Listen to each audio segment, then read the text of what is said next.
आप अगर कपटी हैं, छली हैं, बेईमान हैं, प्रपंच हैं, जैसे भी हैं, झूठ बोलते हैं, निंदा करते हैं, चुगली करते हैं, गलत काम करते हैं, तो भी मेरा निवेदन है शंकर के मंदिर जरूर जाओ, शंकर की कथा में जरूर बैठो। क्यों? एक मंदिर के दरवाजे पर लिखा हुआ था, अगर आपका मन गंदा है तो मंदिर जरूर आना, मंदिर जरूर आना। किसी ने पूछा, गुरुदेव ये मंदिर के दरवाजे पर लिखा है कि मन गंदा है तो मंदिर जरूर जा, उसका कारण क्या है? हमने कहा कारण केवल इतना सा है, बच्चा नाली में गिरता है, बच्चा धूल में गिरता है, बच्चा रज में गिरता है, बच्चा कीचड़ में गिरता है तो पड़ोसी साफ नहीं करता। उस बच्चे को अगर गंदगी हो गई है, बच्चे गंदगी में आ गया तो उसको कोई पड़ोसी साफ नहीं करेगा, उसको कोई पड़ोसन साफ नहीं करेगी, उसको देवरानी जेठानी साफ नहीं करेगी। बच्चा अगर कीचड़ में गिरा है तो उसको उसकी मां और बाप ही साफ करेंगे। उसी तरह मन गंदा हो गया, चित्तवृत्ति खराब हो गई तो मेरी ये बाप के पास जाना, मेरी ये माता के पास जाना, और ये मेरा बाप, ये मेरी मां तुम्हारे जीवन की गंदगी को समाप्त कर देंगे। दुख आया, तकलीफ आई, कष्ट आया, रोग आई, बीमारी आई, तकलीफ हुई है, कहीं मत जाना, ये मेरे माँ बाप के पास जाना, शंकर और पार्वती के पास, उमा महेश्वर के पास जाना, ध्रुमा ध्रुमावती के पास जाना, कमल कमला के पास जाना, तारा तारेश्वर के पास जाना, भोले शंकर के पास जाना। जब मेरा शंभु मिलेगा तो ये सारी गंदगियां मिटा देगा, रोग समाप्त। अकाल मृत्यु वो मरे जो काम करे चंडाल का, काल उसका क्या बिगाड़े जो भक्त हो महाकाल का। वो देगा, छप्पर फाड़ कर देगा। फिर निवेदन करूंगा, जितने कथा करवाए हैं, जितने कथा सुन रहे हैं और जितने पुण्य स्मरण दान स्मरण आदि कर रहे हैं, लिख कर रखो तारीख कि तुमने जो दान पुण्य करा है, तुमने जो ये 300 वर्ष में पढ़ने वाली इस श्रावण के महीने में तुमने जो कथा सुनी है, अगला श्रावण आए तुम बताना जरूर कि कितना पुण्य मिला है, कितना फल मिला, कितना लाभ हुआ, कितना धन कमाया, कितना वैभव कमाया। तुमने तो केवल कुबेरेश्वर महादेव के लिए दिया, तुमने तो केवल वृद्धाश्रम के लिए दिया, तुमने तो केवल गौशाला के लिए दिया, पर उसका पुण्य तुमने कितना कमाया, उसका लाभ कितना मिला। और मुझे बताना जरूर, फोन करके व्हाट्सएप पे लिखकर भेजना कि हमने जो करा था अगले साल यही तारीख, यही श्रावण का महीना, फिर याद कर बताए कि मिला कि नहीं मिला, 4 गुना हुआ कि नहीं हुआ। वो शिव है, शिव शंकर है, वो तो मंदिर के बाहर निकलने वालों को तार देता है साहब, मंदिर के बाहर निकलने वालों। कितना सुंदर है, एक चरित्र आता है लिंग पुराण के अंतर्गत। एक सेठ मर गया, बड़ा कंजूसड़ा था, बहुत कंजूस, कभी जिंदगी में ना दान करा, ना पुण्य करा, ना सत्कर्म करा, ना भजन करा, ना कीर्तन करा।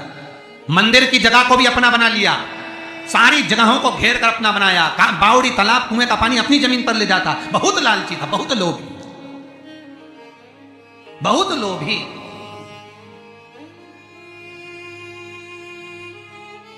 बस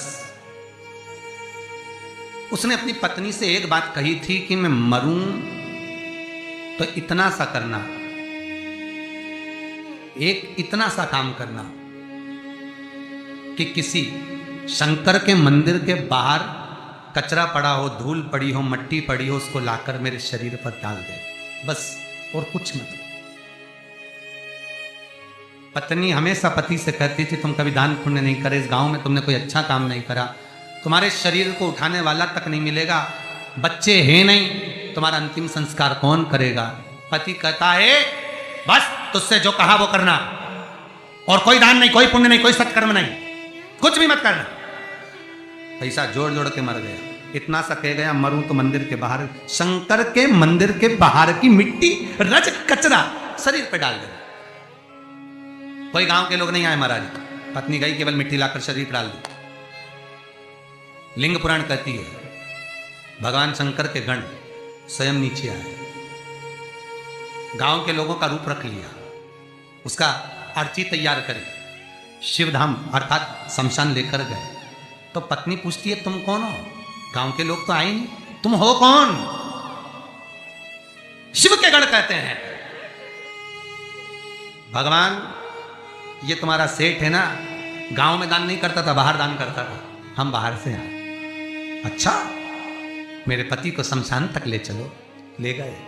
कहते हैं शंकर के दरवाजे की मात्र रज, मात्र कचरा, मात्र भूमि की मिट्टी शरीर पर पड़ी थी।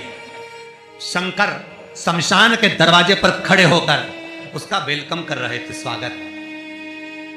कि पूरी जिंदगी भले तूने नरक बाड़े में निकाली, पूरी जिंदगी भले लूटने में निकाल दी, पर अंतिम समय सुधार लिया। अंतिम समय को सुधारने का भी एक क्रम हमारे शास्त्र कितनी सुंदर बात कहता है महाराज, कितनी सुंदर बात। 3 धनभागी हैं, 3 धनभागी हैं। पहले नंबर पर भीष्म पितामह, जो भगवान कृष्ण के दर्शन करे, जिन्होंने भगवान कृष्ण का बचपन से लेकर जवानी तक का दर्शन करा। दूसरे नंबर पर धनभागी हैं दशरथ जी महाराज, जिन्होंने राम जी के दर्शन करे, राम दशरथ जी के घर में जन्मे। कितने किस्मत वाले होंगे। और तीसरे नंबर के किस्मत वाले धनभागी हैं गिद्धराज जटायु, जिन्होंने प्राणों को त्यागा तो राम जी की गोद में त्यागा। शास्त्र कहता है इन 3 धनभागियों में, इन 3 किस्मत वालों में भी प्रबल किस्मत वाला है गिद्धराज जटायु। क्यों? क्योंकि भीष्म पितामह के प्राण छूटे जब कृष्ण सामने नहीं थे।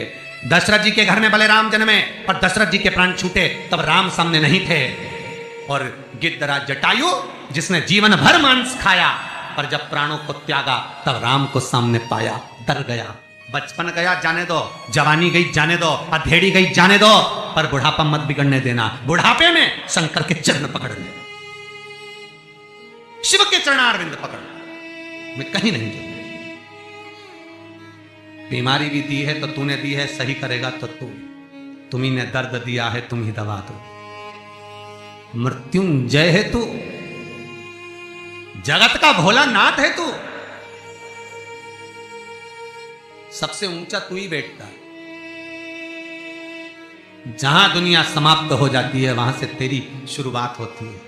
लोगों का जहां एंड होता है शमशान, वहां से वो शुरू होता है। जहां दुनिया का एंड है वहां से तू शुरू है। तो तू साधारण नहीं हो सकता भोलेनाथ। अगर मेरे चरण में कष्ट आया है तो तू सही करेगा, मुझे विश्वास है। भरोसा रखना। रोज शंकर के मंदिर के दरवाजे पर बैठकर शंकर पर 5 बेलपत्र चढ़ाकर 1 बेलपत्र उठाकर चबा चबा के उसके ही दरवाजे पर खा, घुटने भी सही कर देगा, शरीर भी करेगा। बस उस पर विश्वास, उस पर भरोसा।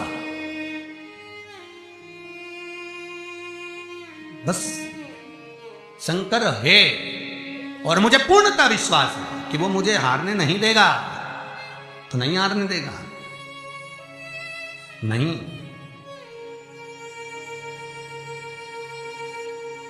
वो जीतने का लक्ष्य तत्व शिव ही दे सकता है, दूसरा नहीं। शंकर के सिवा कोई नहीं हो सकता महाराज।